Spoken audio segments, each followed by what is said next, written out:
Hello and welcome back to another episode of the Daily Crypto Byte. Today is Friday, January 28th, and congratulations on making it through another turbulent week in both traditional equity markets and the crypto markets. But we're not through the week just yet, CJ, because it's looking like the traditional equities are turning down a bit.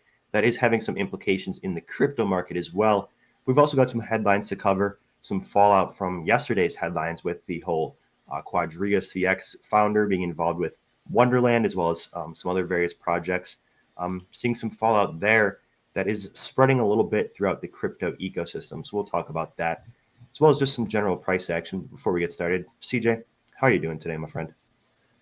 Doing well. Like you'd mentioned, traditional markets still down, feeling a little bit of rough in terms of price action today. I think one of the interesting things that is quite notable today is the hit that Luna has actually taken, down about 20%. Coming close to its 200-day moving average, which it has not hit in months, ever since a price of, let's see, roughly $10 was the last time it hit the moving average of 200-day. So quite an interesting milestone in terms of coming down to a particular level. I think that has to do with a little bit of contagion around the fear you mentioned with Wonderland Time and algorithmic decentralized stablecoins potentially losing their peg.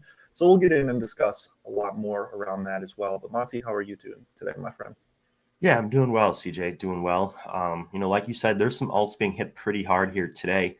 One thing that is somewhat encouraging that, I'm just keeping an eye on as we start the day here is the fact that, Bitcoin is selling off to a lesser extent than what we're seeing in traditional equity markets. And we've talked about how, there are some different dynamics in terms of who's participating in this market and how long-term holders are incentivized to kind of protect this 35 to 32K range, in order to protect their profitability. So it's going to be interesting here to see if we can finally get some divergence between the traditional equity markets and what we're seeing here in Bitcoin.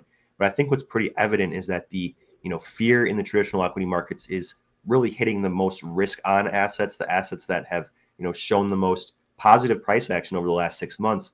They're all kind of retracing from those gains as we continue in this kind of fear risk off macro backdrop. So it's tough to be trading the alts right now, but one thing that is somewhat encouraging is the fact that Bitcoin is kind of holding up today. So we'll keep an eye on that. But you want to dive into some headlines or some charts first? What are you feeling?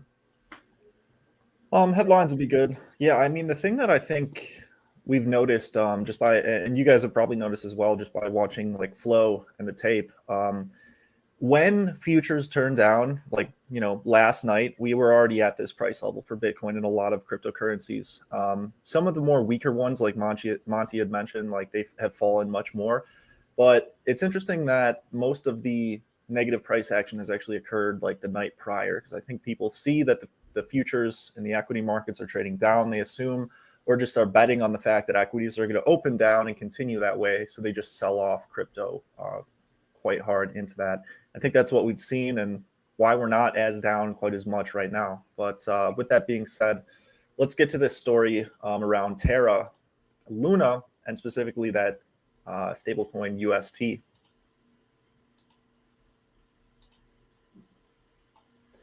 So CoinDesk article here, I want to start with DeFi users fret contagion risks amid possible stablecoin depegging. So this had to do with MIM, the Abracadabra algorithmic stablecoin. But basically, if you guys didn't know, yesterday, on-chain analyst Zach XBT revealed that the pseudonymous CFO of DeFi Wonderland project was Michael Patron, co-founder of the fraudulent Canadian crypto exchange Quadriga CX. So we dropped about 40% lower on that day in terms of Wonderland's time. And investors have been fleeing from a lot of those ecosystem projects such as Popsicle Finance, Abracadabra, and some others on the Phantom ecosystem. Overall, this basically how it's structured in these actual liquidity pools is that MIM's algorithmic stablecoin users fled the curve pools because they didn't want anything to do with this asset, because they didn't want anything to do with Wonderland Time, because they were fearful of a potential rug pull. So this low liquidity briefly pushed MIM off of its dollar peg throughout the day. The problem and why it could be a risk to then other decentralized stable coins is that it throws Terra's UST into flux because you have these MIM UST pools on Curve that are somewhat linking the assets. Also, on Abracadabra, you have this thing called Degen Box, which allows for leveraged yield farming with deposits into UST. So that ultimately means that MIM is highly collateralized with UST. So just by association, traders we're losing a lot of confidence and fleeting from this asset. Fortunately, the events that occurred Thursday really tested the peg of each of one of these stable coins. And although they may have fluctuated and lost their pegs just a little bit, both have withstood the volatility thus far, and Terra's UST is still functioning. Nevertheless, I think the fear and uncertainty around a stress test event like that led to a sell-off of about 10% to 20% in the last 2 days with Luna. I will show that chart very briefly, though, just to show you guys where we are in relation to that moving average. So like I had mentioned previously, last time we hit the 200-day moving average, we were at roughly $9. So quite a run from Luna. But, with traditional markets here, everything is just really taking a hit and really weak. Yeah. The alts particularly. And I think one thing that, I think you're spot on, CJ, people are, fleeing out of the more risk on assets, especially when you have that news, that the Quadriga CX founder is involved in these various projects. So that's, definitely bearish for Spell and MIM. But like you said, this has been kind of a stress test for UST. And I think what's kind of encouraging is the fact that, they have these incentivizations to make sure that the stablecoin does not lose its peg. So, this has been a good stress test, in most instances of this sort of heavy sell pressure of people getting out of that curve pool with their MIM UST pair. It could potentially lose its peg for a longer period of time.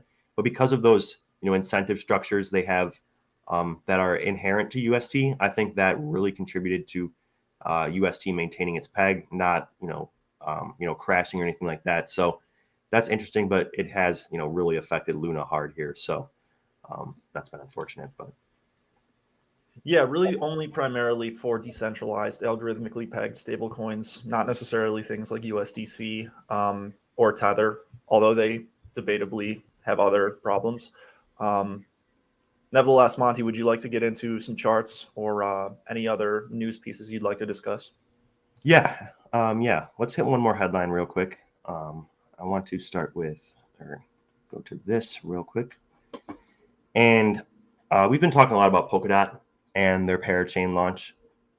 And, this has been highly anticipated. All of the price action we've seen for DOT basically up to this point has been on the promise of, future utility coming to the network. And since our top in November, this thing has basically just been on a continued downward slide.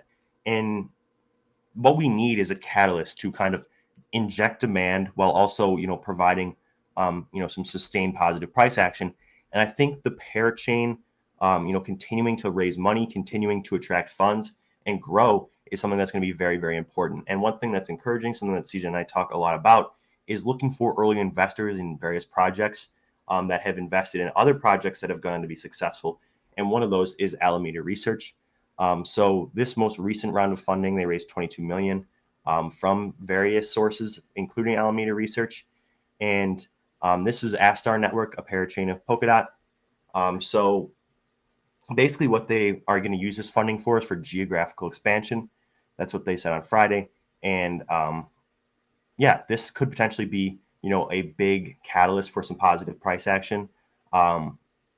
Basically what the goal of the Astar network is kind of for inter-blockchain communicability. So for allowing for data to be sent across various chains.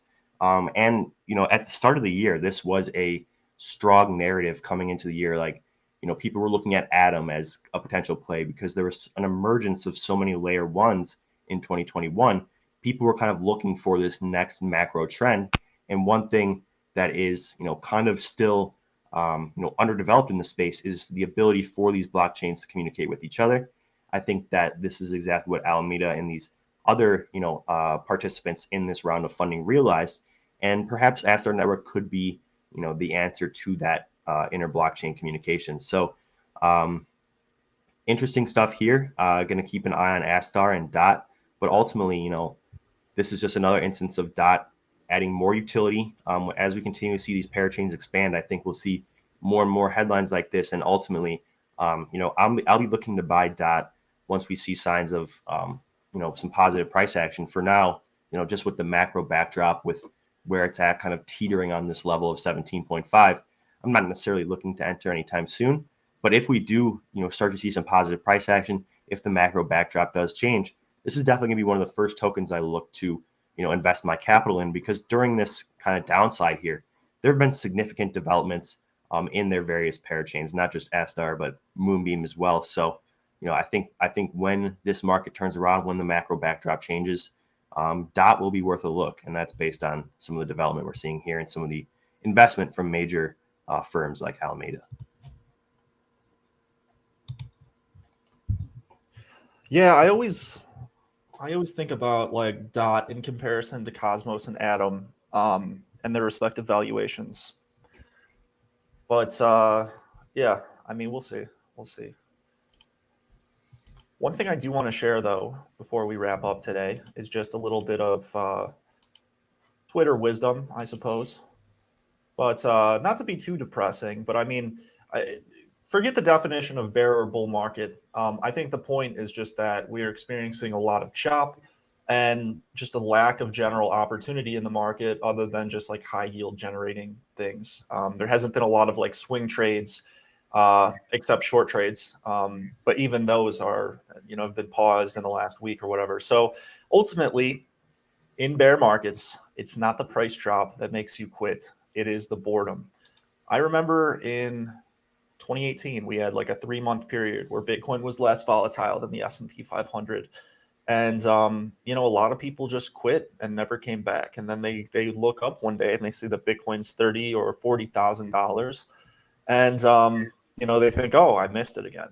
I'm late. This must be some expanding bubble. But if you can find something to just keep yourself interested in the space, be a power user, stay up to date with those developments, try to see through the pain of, decreasing prices, to see projects that are like, what are they doing differently? What is truly special here that could potentially be the next big thing when market conditions potentially reverse. So that's really all I have to say. But Monty, I'll leave you with the final words, my friend. Thank you for that, CJ. Yeah, stay busy, folks. Don't get too bored during this somewhat boring market. But if you guys are looking for a place to hang out, chat crypto during this period of consolidation here, we are always available in the crypto room. You can join us at the link down below, marketrebellion.com/try crypto. You can try the first week for just $7. We have a pro charting service, an extensive education curriculum with over 22 hours of content, pro charting service, chat with members from all around the world that share their insights, share great trades, share great resources. So we highly encourage you to come over here and check it out. We'd love to chat with you guys. But also, please don't forget to like and subscribe on the way out. It really helps the channel. That's all we got for today. Hope you guys have a great weekend. Hopefully we'll see you in the crypto room. Have a great rest of your day and take care.